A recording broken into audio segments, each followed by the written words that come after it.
I am an alcoholic. I'm an alcoholic.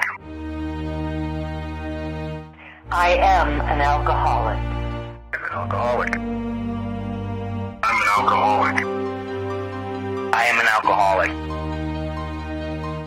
I am an alcoholic. I am an alcoholic.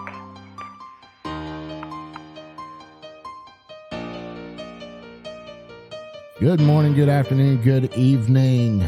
I am your alcoholic host. I am Raymond, and today I am joined with Jess F. Jess F. Welcome to the show. Thank you. And I am an alcoholic. I'm an alcoholic too. Wow. Fancy meeting you here. Yeah. Who would have thought? Yeah, your voice sounds familiar. I think I've met you in the rooms of AA.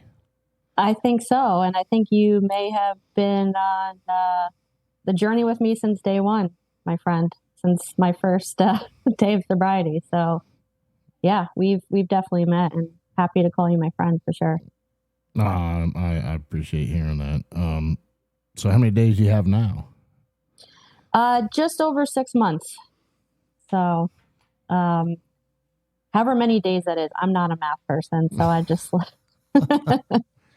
I just go by the month. But it feels like a much longer. And then somebody did tell me that, yeah, you're actually like experiencing the days as they are. So time does feel longer. And I said to myself, well, that makes a lot of sense because I'm not dulling myself. So the days do feel longer, but they're also better. So that's the trade-off. But it seems like longer than 6 months. But yeah, I think in the beginning the days do feel a little bit long because I'm sitting here thinking about it. I'm like, do my days feel longer right now? And I'm sitting here questioning this, and I started looking back at the beginning of my recovery, and I'm like, oh, yeah, those days felt like forever. The initial feeling and the shock and your brain doing whatever the brain does. I'm not no what are those brain doctors? Proctologists? yeah, those are the right ones. Yeah. So it's like those proctologists, yes. Yeah. I'm just saying, it's just like, you know, it's a good thing because, you know, you got 6 months and some change, and I'm about to hit I guess they call it a birthday or whatever. I just say I want to call it a soberversity. Yeah, soberversity, my first one, and it's like, wow, where do we go from here? And you know, I have the opportunity to see you come in and change. And it was just like an epiphany last night, and that's why I asked you to come to the show. I'm so excited that you asked me because I love listening to your podcast, and I also just love podcasts in general. They're like a constant in my life, so they've definitely helped me just pass time, get perspective. So I just think this is a great medium in general.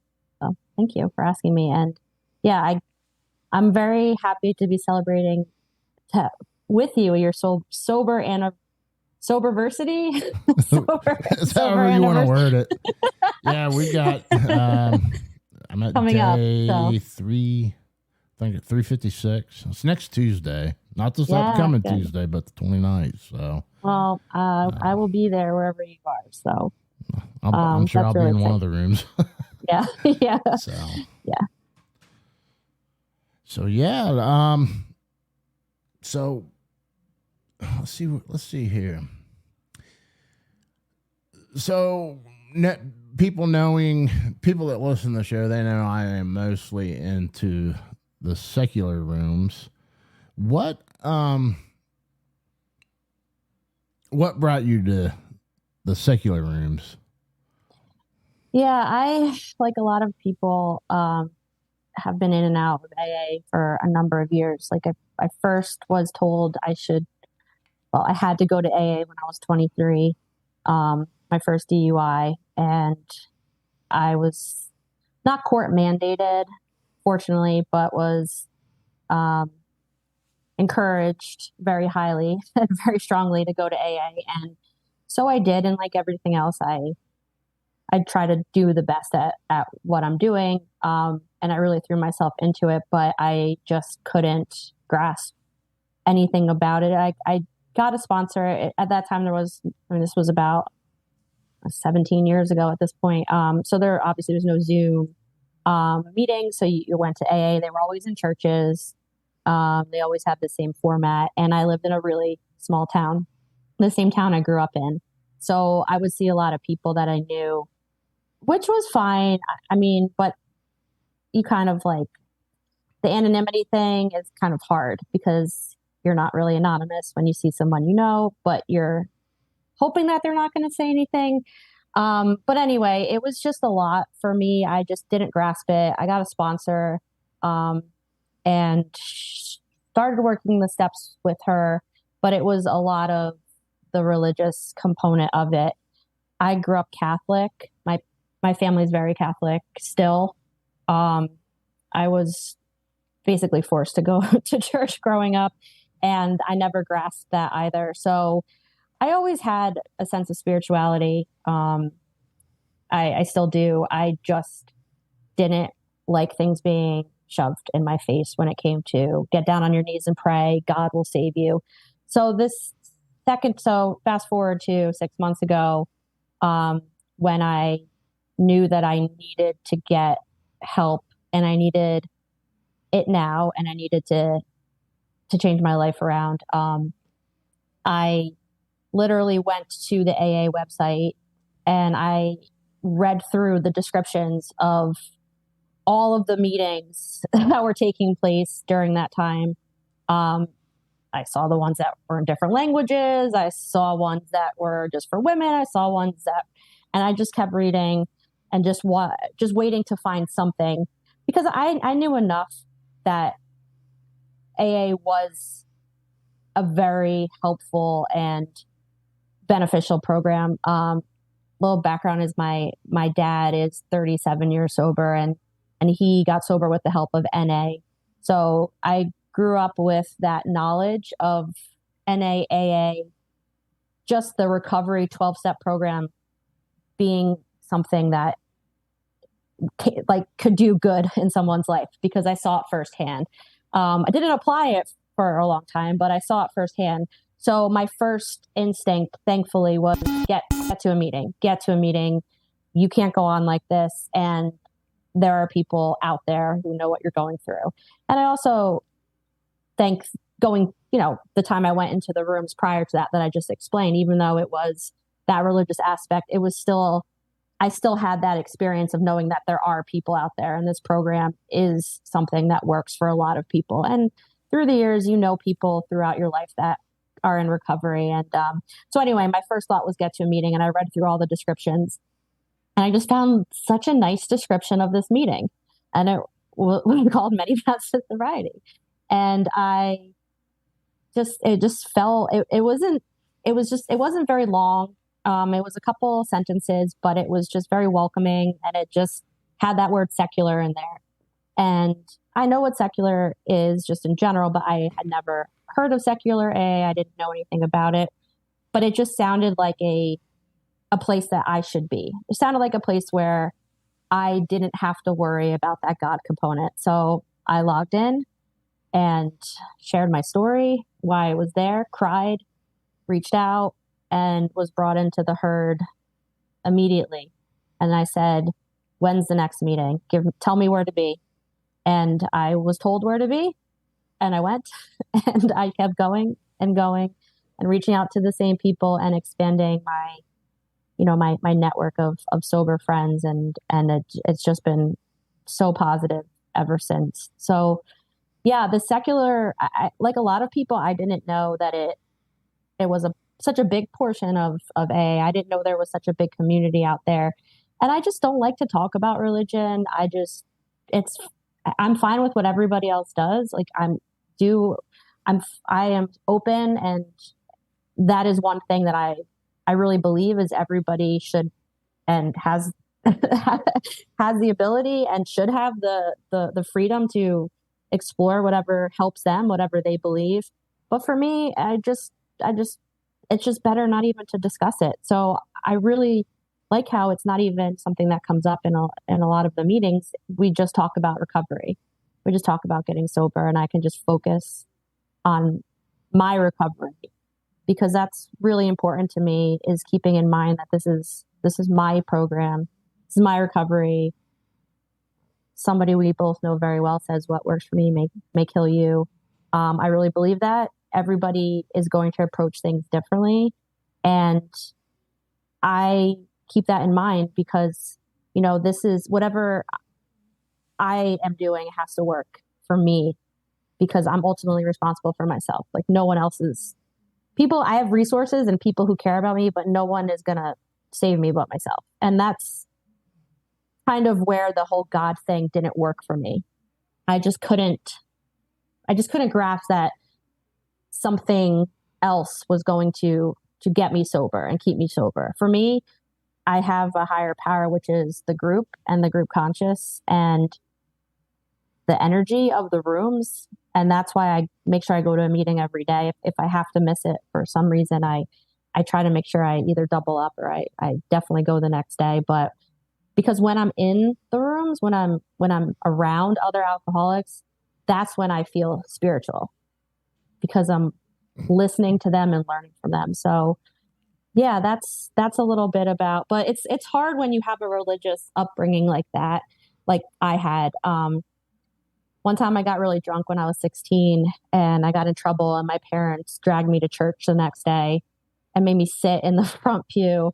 And I wanted to vomit and throw up. I was so hungover. And that was kind of how everything was addressed in my house, was like, you fuck up, you go to church. Like, and then supposedly I was never going to drink again, which obviously didn't happen. But that was just the mentality that my family had. Like you could sit in the front row and be hungover.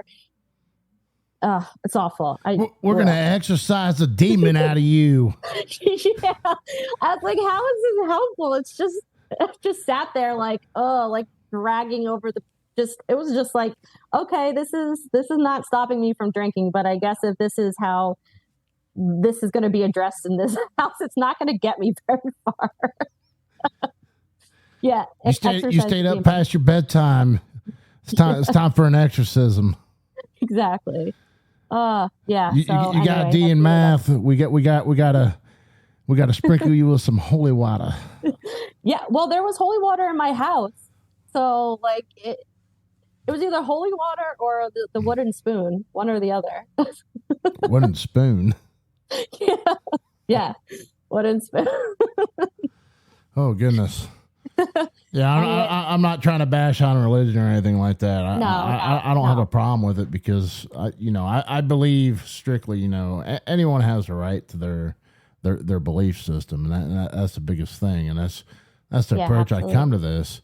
Now listen to this. It's like, you stated 6 months, but you speak like someone that's been in the program for a good minute. Like you grasp onto it and just really have a strong foundation.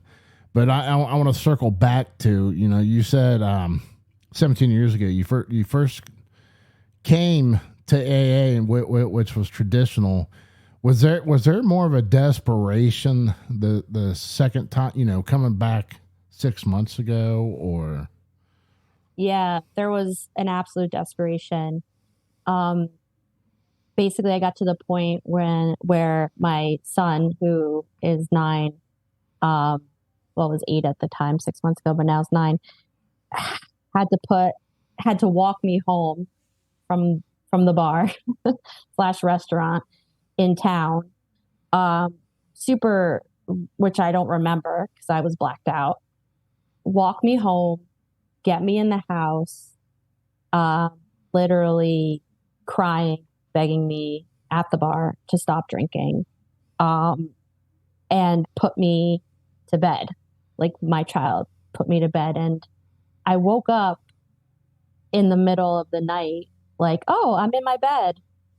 Great. Like this must have been a fine night because I blacked out and I had, in my mind, was like, as long as I was home, like everything was fine because that was my marker of it being everything being okay. Like I made it home and I'm safe in my bed. And I looked over, here's my dog, here's my child, everything's fine. I felt like shit and I was still drunk. So things didn't really sink in until the next morning. Well, a couple hours later, my alarm goes off and it was a school day and I had to bring my son to school. And when the alarm went off, I just had this feeling like, okay, no, like I don't feel right. Cause the alcohol had started to dissipate and I had started to sober up a little bit by that point. And then my son woke up and he proceeded to fill in all of the gaps of what had happened. And it was horrifying.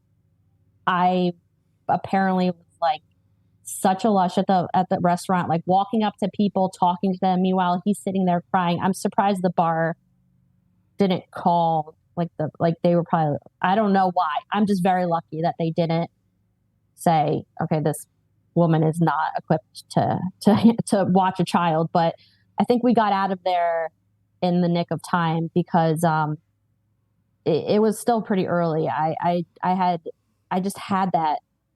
just felt myself during this time getting to the point where like nothing was gonna fill the void, and I was just drinking very heavily and I was drinking daily. And this night in particular, I just had a bad day and it was like, fuck it. So I drank a lot really quickly. So when it hit me really hard. And I had enough sense to know my son was crying, that I should leave. We left and apparently I was walking in the street. I was talking to like homeless people on the street and my son was just begging me to go home. I was stumbling. I had food. I dropped all the food everywhere. I came in the house and I sat down on the couch and I was just like, go to bed, set my son to bed. And it was like 8:30 and he was like, so he went upstairs crying. Apparently I passed out on the couch and my son like brought my purse up stairs and like plugged my phone in and set the alarm, like all the things that I should have been doing as an adult and he was doing as a child. And he filled all this in for me and I just broke down and I just cried and he was consoling me. Such a cute kid. And he said this, and I'll never forget this. And this is what I think about every single day. He said, Mom, they take kids away when their parents do things like that. And once he said that to me, I was like, it all just hit me. Like they do. They absolutely do. And I just thanked everything that I could thank that I didn't get arrested and he didn't get taken away from me the night before, because that 100% could have happened. So that the other times that I felt my low points, I didn't have another human being solely reliant on my behaviors and my actions.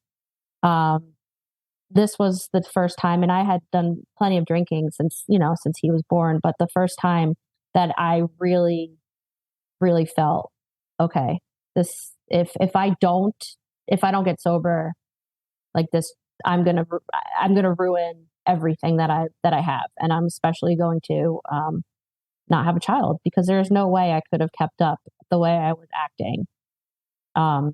So that was my bottom. That was my bottom. That was like my wake up call, was that one sentence. And the fact that I was just like, how horrible for a child to have to go through that. And I replay the tape, right? They say to do that. And that's every time I don't think about going out and drinking, just because I'm so committed to this program and I try not to give myself time for that right now. But when it does come up, I just go back to that one sentence and the way that I felt So I just stayed in bed that whole day, and my son just consoled me and sat there next to me, and he didn't go to school. And then I just, felt like shit. Because I had drank so much. And once the hangover subsided that next day, that was a Friday. On that Saturday was when I pulled myself together and was like, get yourself to AA, like immediately. Like you need to get yourself into this program, because I just felt like I didn't have a lot of chances left. So yeah, that was the difference. It took, I mean, I had a couple of DUIs in between. Well, I had one when I was 23, and that's the first time I went to AA. The second one was when I was 31. My son was young. It was just a baby. But I chalked that up to I was going through a divorce, and, I was really depressed, and like everybody around me chalked that. I mean, not like I expected anybody to tell me what to do, but my family saw it as they were understanding. Let's just put it that way. They were understanding because of what I was going through. I was in a horrible, abusive marriage. Like I said, I was going through a divorce. There was a lot of things, restraining orders and all kinds of other very stressful things happening at that time. And I'd also been through, within 24 months, I had gotten married, gotten pregnant, had a child, and gotten divorced, all within 24 months. So it was like the three huge life things that, especially as a woman, you go through by having a child and going through the whole pregnancy, all happened very quickly. So when I realized that I was going to have to do all of this on my own, but with the help, I have a very supportive family. I'm very lucky, but yeah, I just kind of lost it and fell back into drinking. But that was kind of like, okay, Jess is going through a lot of shit. So I kind of used that as an excuse for many years for my drinking.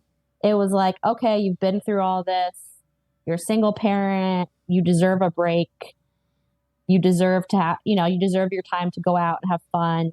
You deserve to have drinks. And then it became like, okay, really? Do I deserve to smoke weed all day long? Do I deserve to drink every single night?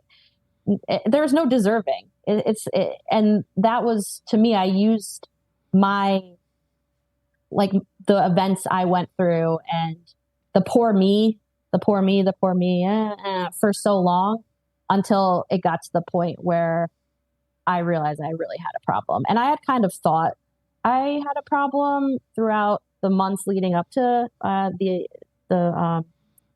event I just explained with my son, because I just felt like I couldn't get high enough. I couldn't get drunk enough. It just felt like it was like I was doing it because I was trying not to feel, but something in my head was saying, luckily I'm pretty, I don't have, I have friends. They've been my friends for many years, but I'm not out. I'm not going out all the time. But I felt like if someone would put something stronger in front of me, I don't know if I would say no. And that really scared me. But it didn't scare me enough to stop at that time, but it scared me enough to like put this thought in my brain, like, I don't know where this will stop, because I'm not feeling anything anymore. Like, this is not, these things, the weed and the alcohol is just not working. But I know there's other things, and it's not like I hadn't done other things, but I know that there's other things that will. And I really didn't trust that if I met someone and they were like, hey, I would probably have said yes, especially if I was drinking. If I was drunk, I'd say yes to everything. So, it was like one of these moments, and it was just, it was a pretty intense couple years, just feeling myself go down in the spiral. But I'm really grateful that it was awful when, the thing that happened, and I just felt so horrible. I just felt so bad for my son, but I'm grateful that it did, because I needed something to kick me in the face and be like, you're going to lose your child. Like, you're all he has, and you're going to fuck this up, so Yeah, there's a lot of elements to I think everyone's story, but for me, it was getting past like I don't deserve. I'm just alcohol. Alcohol and drugs is not like a uh, a reward for putting time in being a parent or going to work or doing all the things in life. Like that's not a reward. And I always thought of it as like it was something that was there for me at the end of the day. Because like I said, I deserved it. But now I focus on healthy things that that I deserve, like love and support from my family and friends, and a cup of tea at the end of the night, and being in peaceful situations, and being present for my son, and all of like the little things that I never thought were some things I deserved, but now I'm like, no, these are the things that are making me happy because they're actually real and tangible, and I can enjoy them now, and they're not fleeting like alcohol, and feeling good for like after you have a couple drinks and you feel great, and then that feeling lasts like, and then you then it's more until you just keep going. So try to find natural and healthy ways to feel good. And I'm realizing that they exist. It took me a long time, but I'm realizing no, you can feel good. And that feeling of contentment doesn't dissipate because it's inside of you. So, but every time I go to another meeting, or every time I talk to my friends in the program, every time I do service, I feel that. That's why I keep coming back. Yeah, well, like it took me a while to get to the point to where it's like it feels good. I mean, overall I felt good, but I'm talking about just like that natural, like a euphoric feeling. It took me a good minute, and I think it was like this was a couple months ago for me, and it was just like, and when it happened, I'm like, did I take something? Or, Yeah, right. And it's just like I don't want to let go, and that's that mindset we have too. It's just like, oh, what is this? And I'm just like, I'm trying to remember if I've ever felt like that before, because I hid behind this haze for so long, and it's just like, okay, this is possible. I know. I honestly never thought that it was possible without a substance. Because I never knew. I mean, I started drinking at 14, and for me, I was off to the races.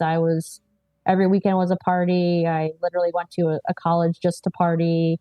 I had an ID when I was 19, so I could go to the bars, and everything I did revolved around alcohol. Everything, any event I went to, any concert, any experience, any sexual experience, mostly anything I ever did had a substance involved for so long that I just didn't even know that there was a feeling outside of the artificial feeling I was putting into my body. And then when I realized it, I was like, wow, this, because you hear it. I mean, meditation, spirituality, I spent some time going to like a Buddhist temple about 5 or 6 years ago, which was really nice. And I had always tried to find it, but then I would be like, okay, well, if I don't, it's okay because I'll just smoke weed, or it's, I'll just drink beer. And I always tried to justify. There was always some substance happening. And in my mind, it was like, maybe this time it's fine because it's not as bad.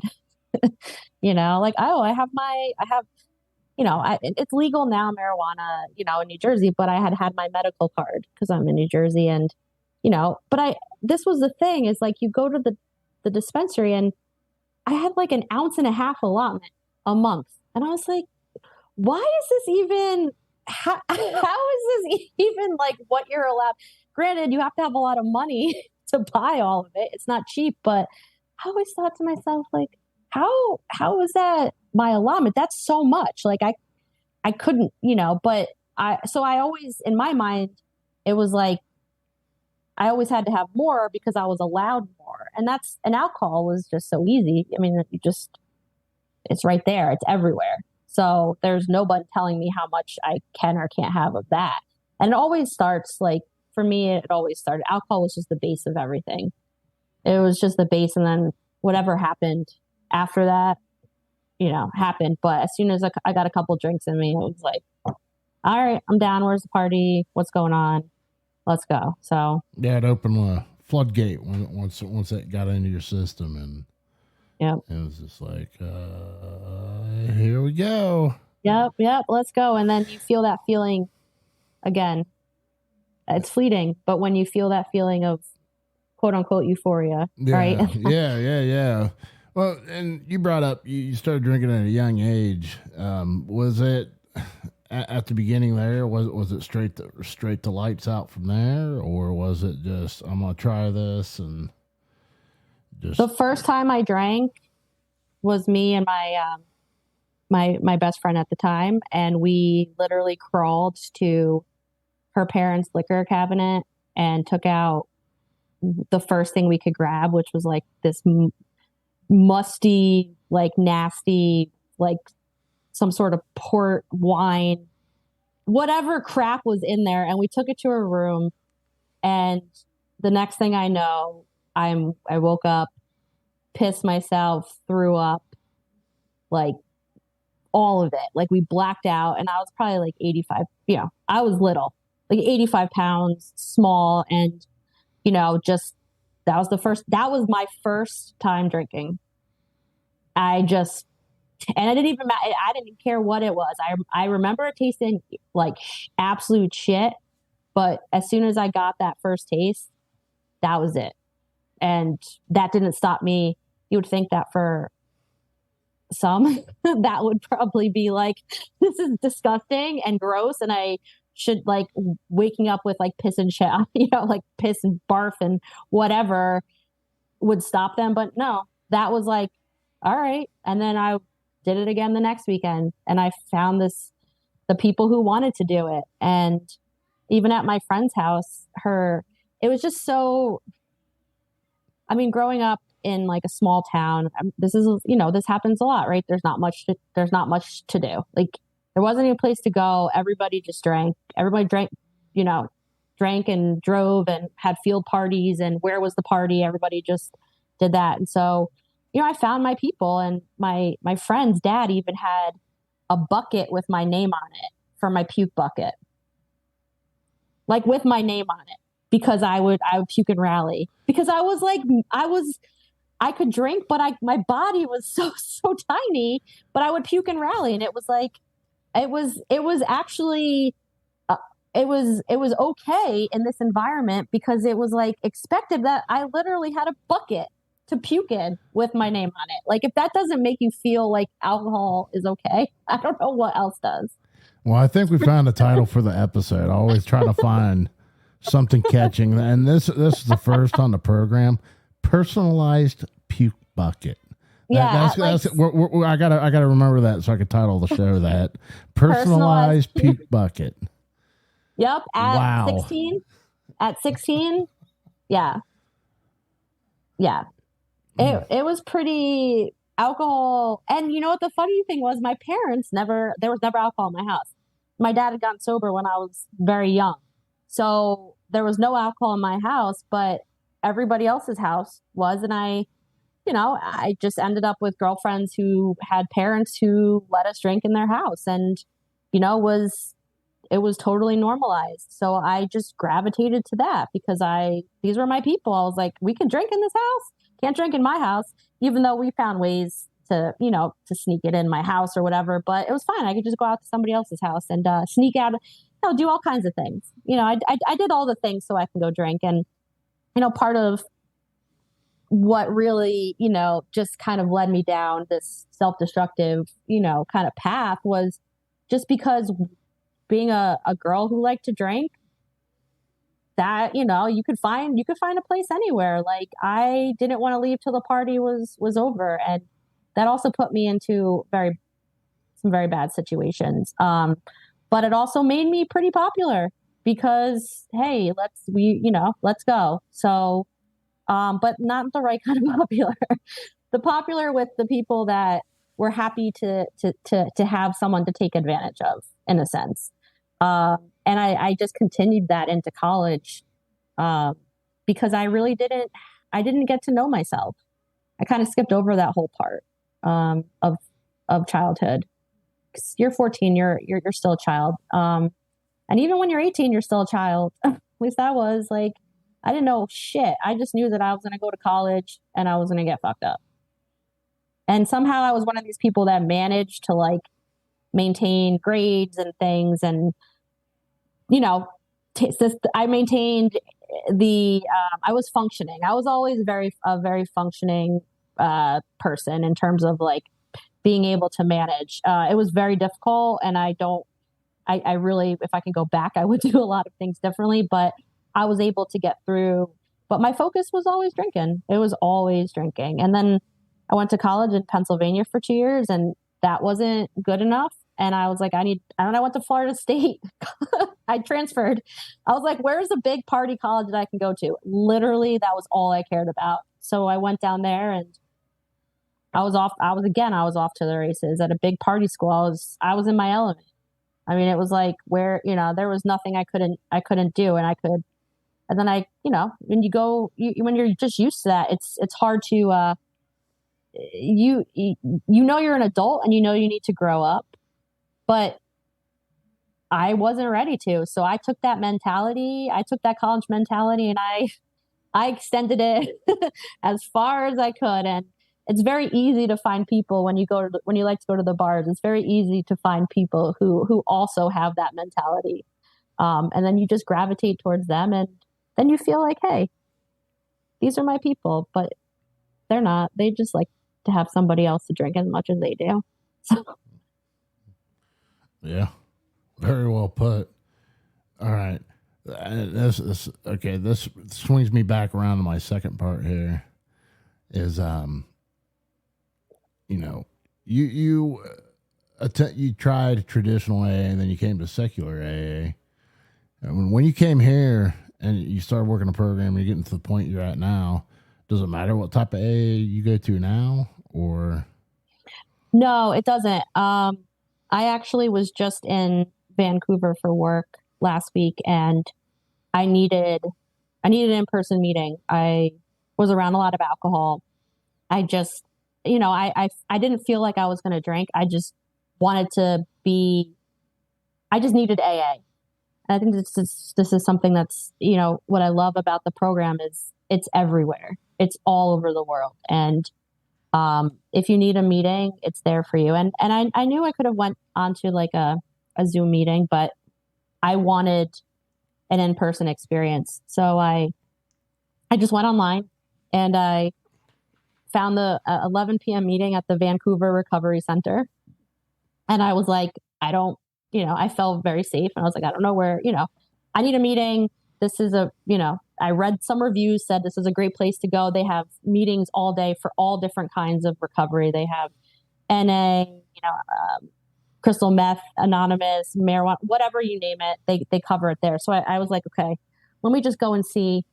And I show up, and there's just one woman, the woman running the meetings, and she was very nice, gave me a cup of coffee, and it was just like, I don't know if sometimes people don't show up since the pandemic, and I was like, that's fine. If anything, it's just great to have a cup of coffee and just get out.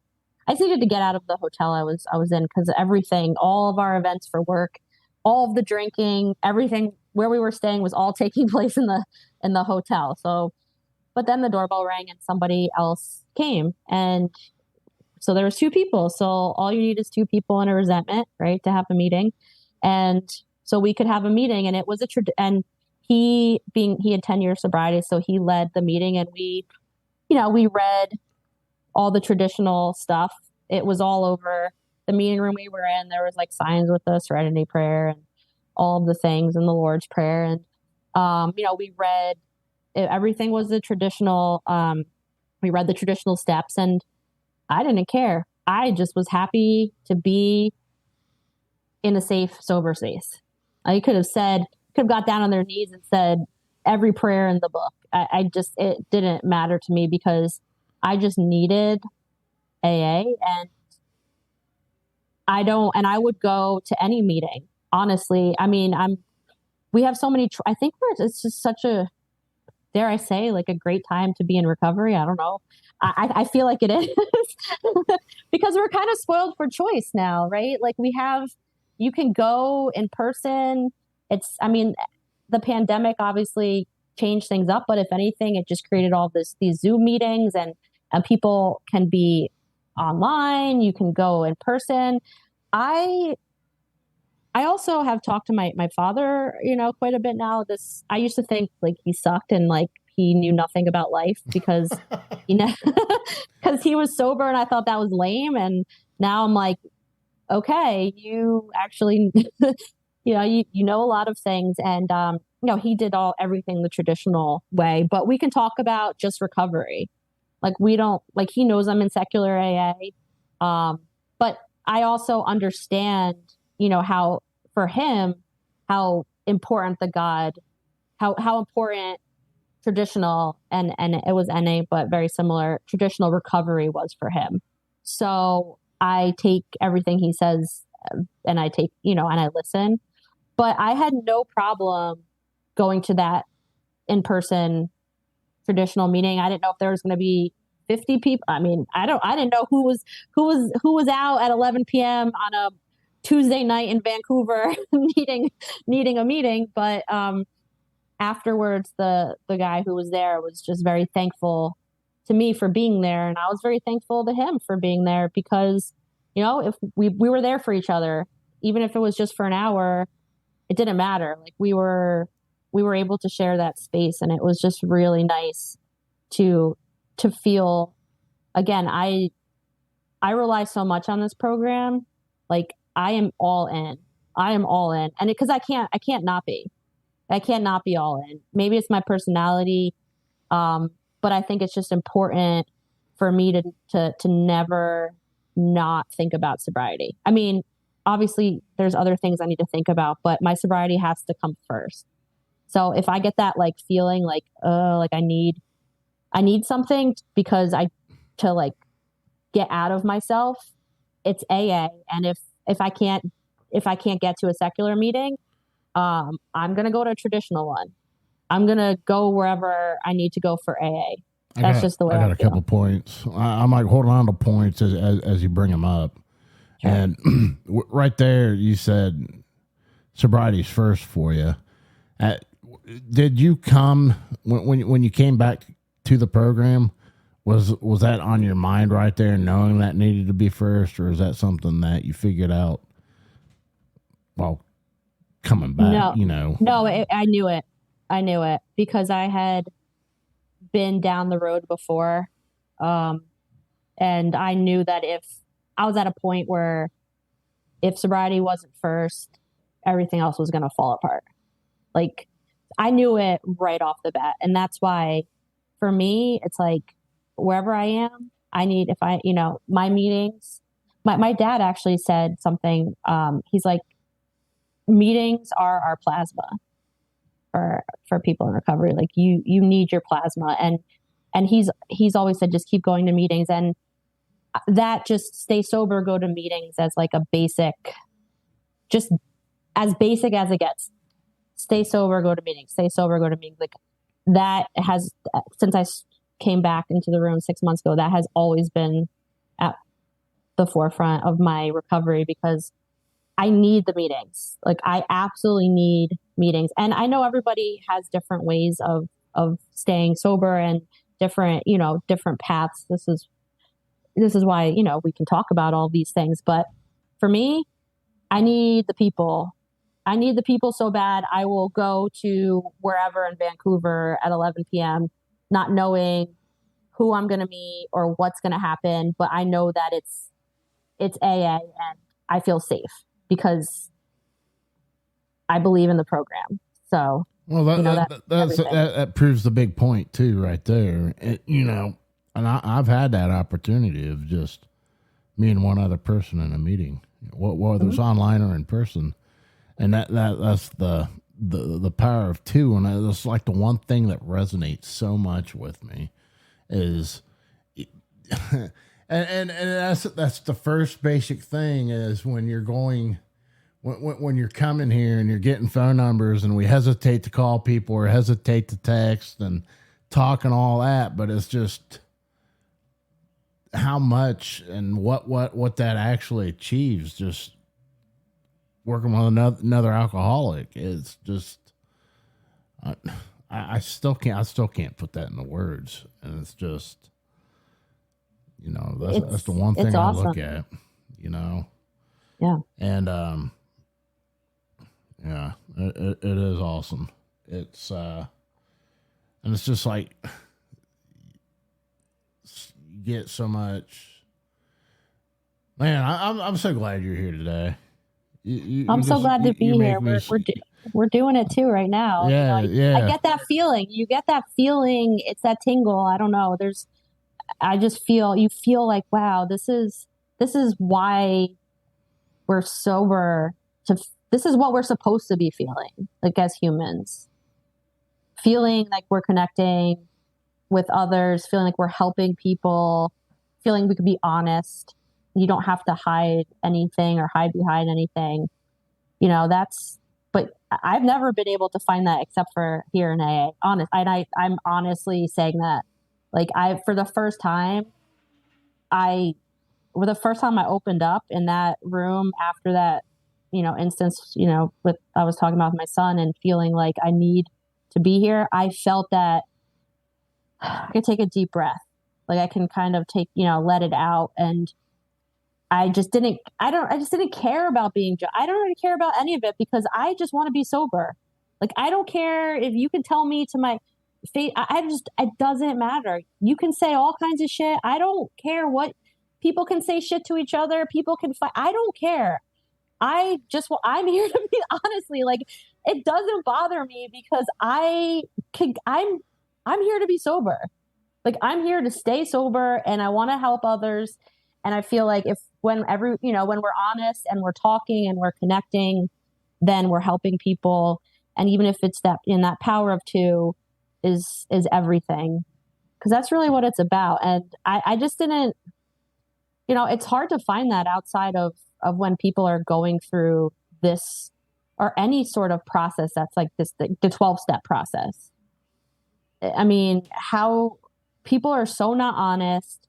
People are mean to each other. People do all these things. And I think a lot of it is because they don't want to look inside and like just come to terms with all of the crap. Like, it was really hard to admit that I was being a shitty parent. I was a very shitty parent. And if I continued on what I was doing, it was going to be even worse. But that was a really hard pill to swallow. But I had to accept it. And then as soon as I accepted it, it was like, okay, how do I fix this? I know the first thing I can do to fix it is to not drink. That's the first thing. And then, talk to my son about it. Like, he knows, he knows when I'm at meetings. I don't hide anything from him. I want him to see my sobriety. I want him to know. And I think that was part of what was the problem growing up, was like, it was kept a secret. I didn't know my dad was in recovery until before I started drinking. I started smoking cigarettes. That was my first foray into feeling different. And when I was 13 and I was, stupidly smoking cigarettes around my house and leaving matches and like smoking in my bedroom in the winter, like dumb things. And, my parents were pissed. And my dad said to me, he opened up. He was like, I'm in recovery. I'm in NA. And I was like, wait, what? Because this when I was 13. And so for 10 years, I just thought he worked a lot. I mean, he was there like for the big things that needed, sporting events and things. But like every night, he didn't come home, until later. So I just thought he was working. That was what I was told. Turns out he was helping a lot of people. I mean, he was doing things. He was putting conventions together. He was going into the jails to help to talk about NA. Like, he was all in. He was all in to the program. And I wish I would have known that, honestly, because I think I don't think it would have stopped me from being an alcoholic, but I think it maybe would have made it easier for me to talk to them when I felt that I was, maybe things were out of control. But, you know, when I started, again, I got caught smoking cigarettes, and my dad said, I remember it clearly. He was like, cigarettes are a stepping stone. Like, they lead, like, start smoking cigarettes, start smoking weed, you start drinking, and it all leads, you know, and you're going to end up whatever. Well, I don't remember exactly what he said, but he said, this is a stepping stone. And then he was like, and I've been in NA since you were 3. And I was like, what? And then he started taking me to like make a point again. You're going to be everything was very late and like, okay, you know, then he started taking us to like family NA things. And then I learned that all of the people all of his friends that I was just like, oh, these are his friends, they were all in the program. And then I learned all of these things, and it was a lot to take in. And I know my parents were doing the best. They thought they were doing it the right way, and that was the right way for them. That I understand that, but I do not want that for my son. Like, I want him to I don't want it to be a secret. Like, there's no secret. He's proud of me. He's very proud of me. And my parents are proud of me, and my friends are proud of me, because like, I'm happy, and I'm finally feeling like a human being for the first time. So, you know, I don't have anything to hide. I'm not shooting it from the rooftops, but, you know, I will tell anybody I'm in recovery. I have nothing to hide about that. And I think that also comes from the fact that it came as like such a, like, okay, your punishment for smoking cigarettes is to learn that your father has been keeping from you for the last 10 years, that he's actually going to NA meetings. Like, I thought that, like, that's awesome. He was helping so many people for so many years. And, you know, it was just, I wish I knew about it. Can't change it, but I can change how I approach it with my son. Right. So, like, at least he knows. I don't know what the future is going to bring, but at least he knows that, you know, there's help, there's programs, there's ways to do things for anything, you know, and you just got to you just got to talk to people. You have to be open and not hide everything, because yeah, it's really hard being a kid. I mean, and then you don't think you can really talk to people about all these problems, and you start drinking and hiding everything, you know? Yeah. It's tough being a parent too. I mean, oh yeah. Then you're thinking, You get it. what are they going to do? What's going to happen and all this? And that's one thing I've had to learn while going through this. I can't sit and worry about the future, because that was a big issue of mine there too. And it was just like, and it's funny. The longer you do this, you start realizing a lot of the people, whether their alcoholism's based off of something, a traumatic event, or I'm trying to figure out the right way to categorize. There's traumatic and not traumatic.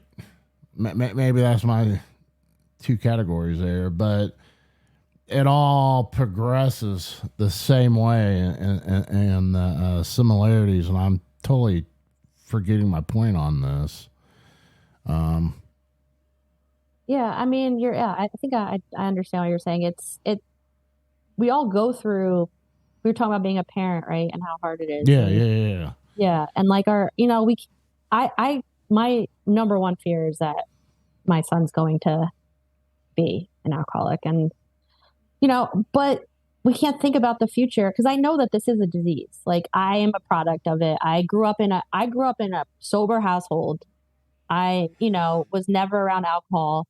But yet that very first taste of that fucking disgusting, probably 50-year-old port wine, whatever you know, I was in.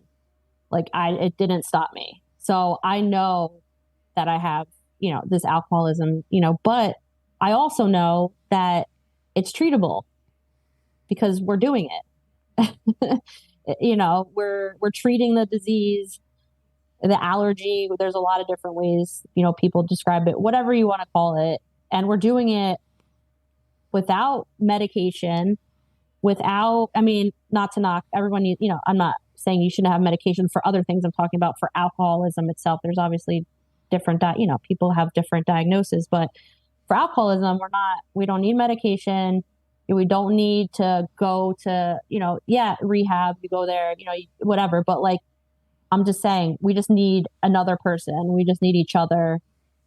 We just need to talk, and we need this. And the steps are very clear as to how to get to treat this. And so it's like you have a focus, you have a proven for 50 years, whatever it's been, 60 years, a proven method of treating it. And you have in this day and age, at your disposal, a network from people from around the world that you can talk to at any time. Right. It's amazing. Right. And especially with the one thing you notice is a lot of all the, man, I am tongue tied tonight or this evening or what, it's almost 5. You start picking apart the things and the programs. It all boils down to something based off the original 12 steps. And it's just, you know, it's like my sponsor.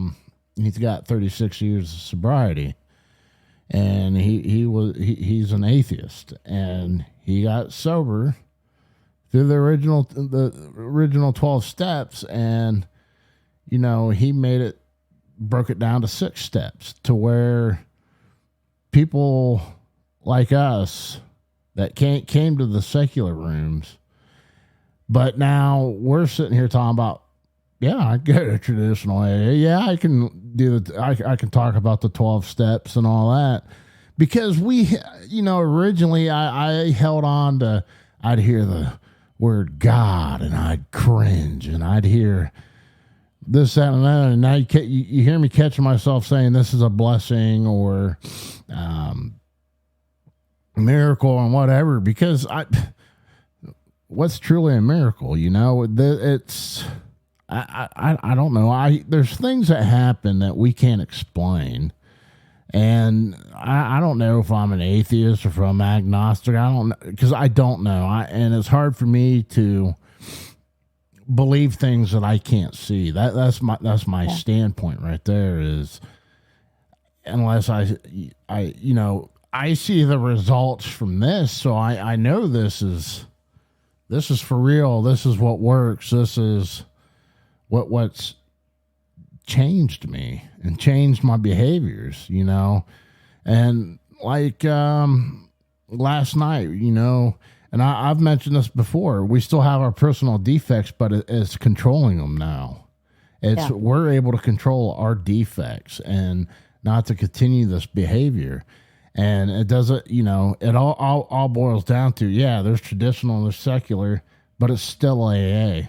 And exactly. And it's the same, and it all boils down to the same methods, but it's doing the work to get exactly. there. And it's just like, man, I'm gonna have to have you back on the show down the road, because you just shine so much. And I remember day one, I see you doing service work now, and you're on here, and you know, you're doing service right now. One, for me, because that's why I do this. You know, I did this for me originally as part of my service, but this is gonna go out, and it's gonna go over the magical interwebs of the world. And someone's going to hear this and relate to this. And, you know, I hope so. I really do. I think, the 12th step is, I'm not there yet, but for me, that's like always a constant. I don't know. I mean, the steps are there, but they're a guide. It doesn't mean you can't be practicing like, different methods of keeping yourself sober as you go along this program. So for me, it's, if I can help in any way, that's really just everything for me. So I'm glad that I'm on here. I was really honored for you to ask me, and I'm really, looking forward to just continuing the program, because it's just so nice to be able to talk about all of this. Like, for all of us to have the opportunity to go into the rooms without judgment, without fear, because you shouldn't be afraid. Like, there's everybody, like, in order to, in my opinion, I can speak for myself, in order to stay sober, I mean, that rigorous honesty is number one, and, I'm not waiting till, I have to make my amends write it down when I feel myself fucking up, or, I try to do the living amends, just because that's just a natural, for me, it just has to be part of my daily practice, because, I don't want to have all of these things weighing me down anymore. So, I just this program is just about how everybody, does it for themselves. And as long as you're sober, and going to meetings, at least for me, as long as I'm sober, I shouldn't say we, as long as I'm sober and going to meetings as a baseline, I am proud of myself. Like everything else is we'll get there, the steps, this, and service is very important too, because it keeps me engaged. But I also, sometimes it's just nice to sit back and listen to. So if I do service, sometimes it means I'm not allowed to share at a meeting, which is fine, because then it causes me to listen and pay attention. And then I have my meetings where, I share maybe more than in other meetings. And then I have times when, so I just go with it, like just how I'm feeling at that moment. But to have the space to get it out, that's just the most important thing to me. So that's what AA does. That's for me what AA is doing. It's allowing me to share what I need to share and listen to other people and learn from what they've done, and also to know I'm not alone. Like, I never feel alone, ever. I look at my phone and it's just constantly blowing up with you're in it too, like all these chats and this and that, like, service, when you're in service, and like from other people in the program, and I never feel alone. That is awesome. I love that. That's a great feeling. So. And look at those. 1 hour and 3 minutes, and right now 10 seconds of sobriety right here, right now. There you go. There you go. If you're just tuning in, you just got to experience that with us. I'm so glad. I'm just so happy today. I've been I woke up happy today, and that's just, that's just a great feeling. Yeah, it is a great feeling. No matter, parenting, it can be tedious and drive you nuts and this, that, and another, but I'm still happy. And Absolutely. It's just like, And we both did something right, because we have had 0 distractions for 1 hour and 3 minutes. Yeah, I know. I'm going to have to fulfill my bribery. So, oh my God, it's so much bribery, in my life. Yeah, I mean, we got to do that. Well, yeah. For sure. I can't think of any other way. I can't beat 2 little girls into submission. If anybody has any other way, please share it.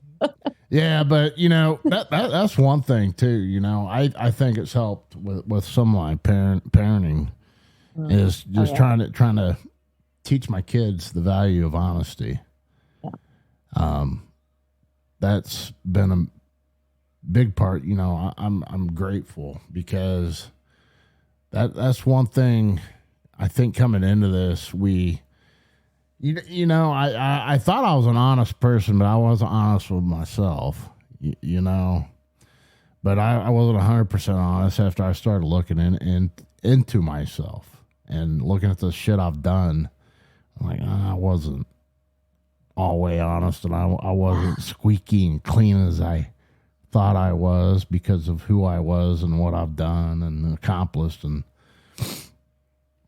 But now, looking at the perspective and taking, really being honest with myself, it's just like, now when I fuck up, I take my faults, take my licks and apply it to that. And yeah, I'm grateful.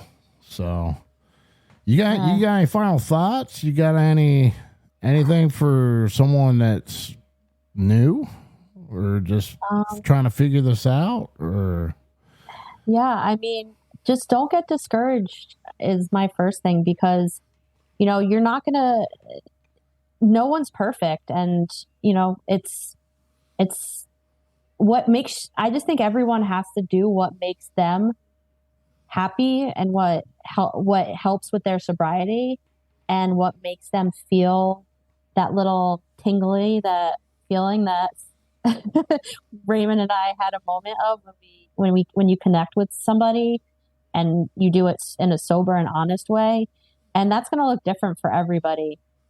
I think the one thing that was a little, which can be discouraging, is when people come in and, it seems like the steps are, you have to do all of the steps right away, or you're not going to get it, or you're not going to be, you know what, that's a framework and it's important, but you're at your own pace. There's no rush.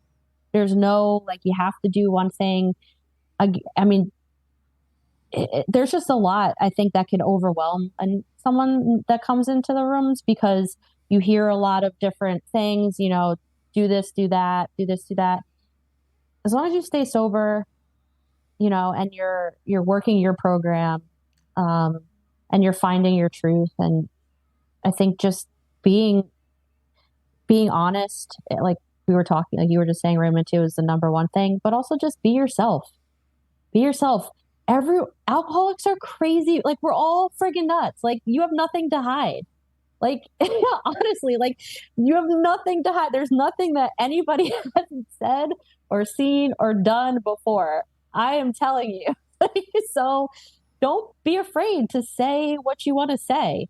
You're not, nothing can surprise me anymore. And that's a good thing, because, that means that people are really sharing their honest experiences, and that's the most important thing. So yeah, that's kind of what I would say. Just be yourself no matter what, and fuck everybody else. I like that. I'd make that the title, but that doesn't go over well with putting it all over the place. So, I understand. Yeah. So, all right. This was awesome. Thanks, Raymond. Thank you so much. Thank you. Please help us. Help others that are in need of help. Subscribe, rate, and review our show on Apple Podcasts, Spotify, and any other platform you can.